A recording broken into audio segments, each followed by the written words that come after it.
ఓం సాయిరామ్. శ్రీ సద్గురు సాయిలీల అమృతంలోని నేటి పారాయణం సీమోల్లంఘన ప్రతీక. ప్రతి విజయదశమి నాడు గ్రామస్తులంతా తమ తమ గ్రామాల సరిహద్దులను దాటి వెళ్ళడం, పరస్పర శుభాకాంక్షలు చెప్పుకొని సెమీపత్రాన్ని అందించుకోవడం ఆచారం. దానిని సీమోల్లంఘన ఉత్సవం అంటారు. 2-3 ఏళ్ల క్రితం అలాగే గ్రామస్తులంతా సీమోల్లంఘనముకని వెళ్ళి మరలి వచ్చే వేళకు మసీదులో బాబా ఎందుకో ఆగ్రహోద్రగ్రులయ్యారు. తలగుడ్డను, కఫినీని, చివరకు లంగోటాన్ని కూడా తీసివేసి దునిలో విసిరివేశారు. వాటి మంటలతో దుని మరింతగా ప్రజ్వరిల్లింది. ఆ వెలుగులో శ్రీబాబా వింతకాంతితో ప్రకాశించారు. ఆయన దిగంబరులుగా నిలబడ్డారు. కళ్ళు చింతనిప్పుల్లా ఎర్రగా మారిపోయాయి. అలా నగ్నంగానే మసీదు అరుగు మీదకు వచ్చి నిలబడి, రండిరా రండి, ఇప్పుడు నన్ను చూసి చెప్పండిరా, నేను హిందువునో ఇస్లామీనో, రండిరా, దమ్మున్న వాళ్ళెవరో రండి అని మహోద్రేకంతో నినదించారు. వీధిలో కొందరు సిగ్గుపడిపోయారు. మరికొందరు ఫకీరుకు పిచ్చెక్కిందన్నారు. ఇంకొందరి వేలేదో ప్రళయం వస్తుందనుకున్నారు.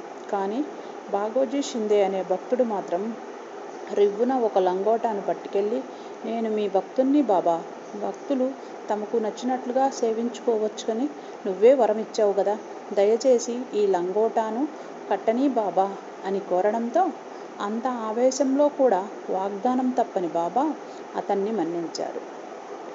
అటూ ఇటూ కోపంగా పచార్లు చేస్తున్న శ్రీ బాబాకు అతి కష్టం మీద లొంగాటాన్ని కట్టబెట్టాడు బాగోజీ. అనంతరం సీమోల్లంఘనం పండగ పూట ఈ కోపమేమిటి బాబా అని అడిగితే తన సటకాతో నేలను బాదుతూ, ఈరోజు నా సీమోల్లంఘనమా రా అని అరిచారు. భూమిని బాదుతూ చెప్పారు గనక భూలోకాన్ని దాటి వెడతానని అర్థం కావచ్చు, లేదా విజయదశమి నాడే తాను నిర్యాణం చెందుతాననే హెచ్చరిక కావచ్చు. అసలాయన కోపంతో అలా శివతాండవం చేసేస్తుంటే అంతరార్థాలని, తత్వాన్ని ఆలోచించేంత అవకాశం లేదు గదా భక్తులకు. అందువల్లనే ఆ సూచనను ఎవరూ గ్రహించలేకపోయారు. మరో పేరుతో మరణ సూచన. ఈ ఘట్టం జరిగిన కొన్నాళ్ల తరువాత రామచంద్ర పాటీలు తీవ్రంగా జ్వరపడ్డాడు. చావు తప్పదని భయపడ్డాడు.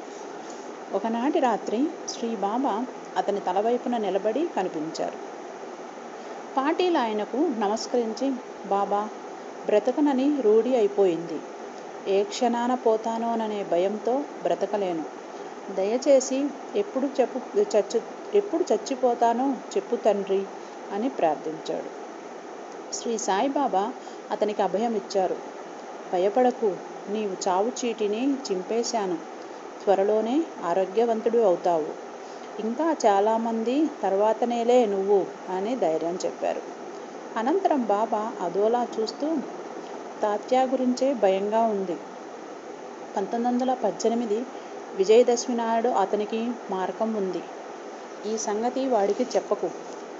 తెలిస్తే జడుసుకొని ఇప్పుడే మంచం పట్టేస్తాడు వెర్రినాగన్న అన్నారు. శ్రీ సాయి వాక్కులు సత్యమయ్యాయి. బ్రతకడనుకున్న రామచంద్ర పాటీలు త్వరలోనే కోలుకున్నాడు. ఇప్పుడు అతనికి తాత్యా గురించి బెంగ పట్టుకుంది. సాయి మాటలు పొల్లుపోవని అతనికి తెలుసు.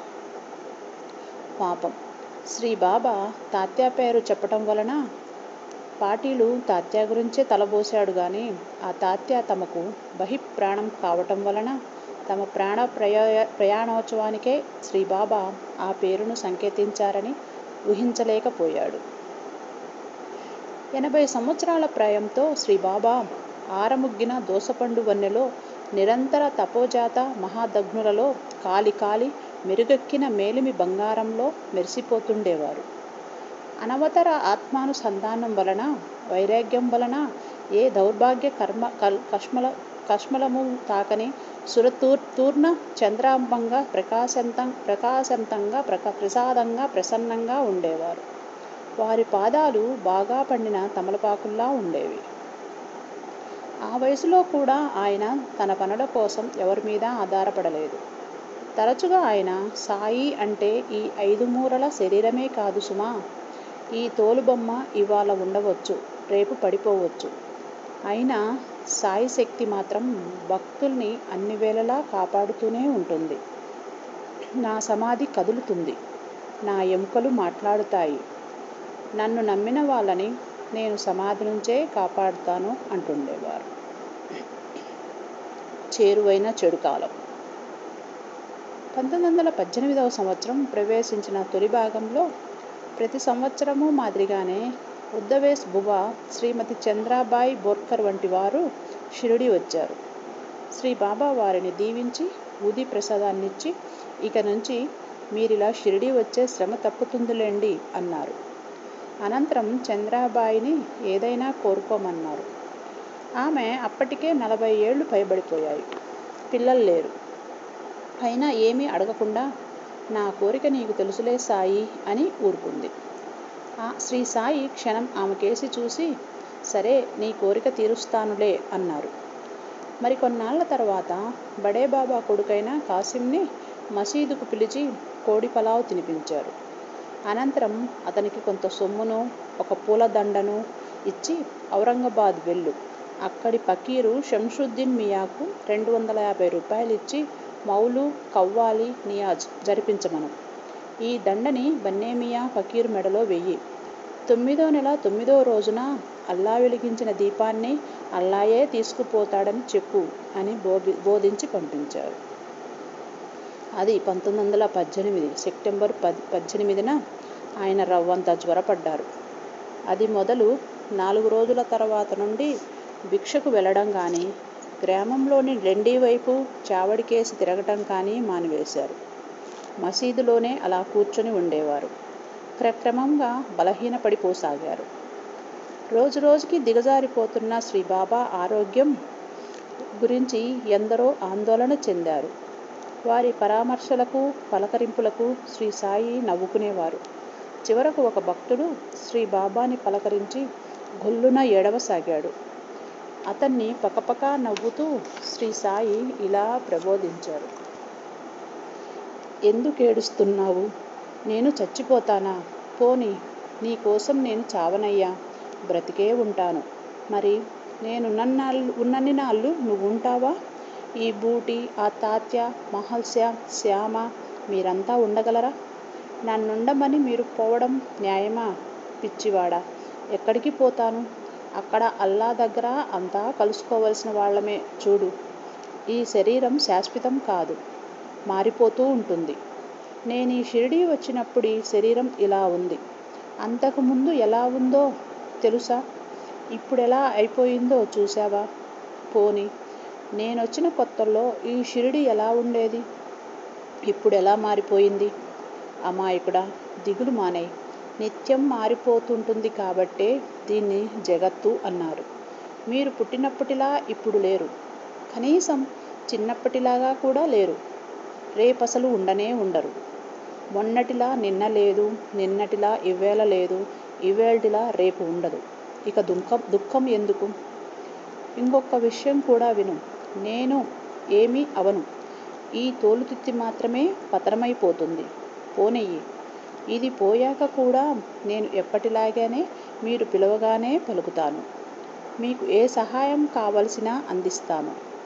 మీరు నా మీద ప్రేమ, విశ్వాసం, భక్తి నిలపాలే గాని మీకు కనబడకపోయినా అన్ని విధాలా మిమ్మల్ని నేను ఆదుకుంటూనే ఉంటాను. వెర్రిమొర్రి ఆలోచనతో సమయాన్ని వృధా చేయకుండా వీలైనంత ఎక్కువసేపు భగవన్నామస్మరణ చేసుకో. అక్టోబర్ 3వ తేదీన దీక్షితు, పురందరే ఆయన దర్శనానికి వెళ్ళారు. శ్రీ సాయి చిరునవ్వు నవ్వుతూనే, నా సమాధి కదులుతుంది, నా ఎముకలు మాట్లాడుతాయి, నా మట్టి సమారాధన పరుస్తుంది, నా నామం పలుకుతుంది, మీరు వెంటనే వెళ్ళిపోండి అంటూ ఊదీనిచ్చి పంపేశారు. జ్వరంతో ఉన్న తాత్యాను పనిగట్టుకు మసీదుకు రప్పించి పాయసం తినిపించి, మనిద్దరికీ 2 డోలీలు ఏర్పాటు చేశాను, కానీ మనసొప్పటం లేదు, నేను వెళతాను, నువ్వింటికి వెళ్ళు అని బలవంతంగా పంపేశారు. అది చూసి కన్నీరు పెట్టుకున్న దామును, ఎందుకేడుస్తావు? బ్రతికే ఉన్నానుగా, ఒకవేళ నేను చనిపోయిన తరువాతైనా సరే ఏడ్చావంటే మాత్రం తన్నులు తింటావు, జాగ్రత్త అని కసిరేశారు. మహాల్సాపతిని పిలిచి, నాకీ మసీదు, ఆ చావడి ఏం బాగాలేవు, చిరాకు కలిగిస్తున్నాయి. నేనా బూటీ కట్టిన రాతిమేడలోకి వెళ్ళిపోతాను అని బెదిరింపుగా హెచ్చరించారు. సద్గురు సాయినాథార్పణమస్తు. శుభం భవతు. ఓం సాయిరామ్.